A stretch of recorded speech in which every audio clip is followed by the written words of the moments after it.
ঘটনা ঘটেছে এখানে আমার পাশের বাড়িতে, আমার ওটা বাড়ি, আমার এই পাশের বাড়ির প্রতিবেশী এরা ভোরবেলায় ঘুম থেকে উঠে দেখে ওখানে একটা বস্তা বাঁধা, মুখ বাঁধা অবস্থায় পড়ে আছে। ওরা গিয়ে বস্তার মুখ খুলে দেখে যে বোমা। এটা বিরোধীদের চক্রান্ত।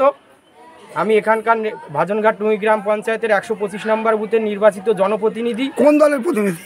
বিজেপি, ভারতীয় জনতা পার্টির নির্বাচিত জনপ্রতিনিধি। ওরা চক্রান্ত করে আমার বাড়িতে বোম বারুদ রেখে যাতে আমাকে একটা ফাঁসানোর চক্রান্ত ওরা করছে। এগুলো আগামীকাল নির্বাচন, সেই নির্বাচনের প্রাক্কালে এটা বিরোধীদের চক্রান্ত। আমরা এর পূর্ণাঙ্গ তদন্ত করে বিরোধীদের দৃষ্টান্তমূলক, যারা এই চক্রান্তকারী তাদের দৃষ্টান্তমূলক সাজা চাইছি। এরকম ঘটনা আমরা কখনো দেখিনি আগে।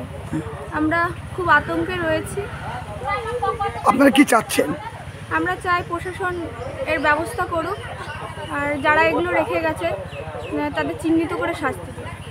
আপনার নাম? রাখি রায়।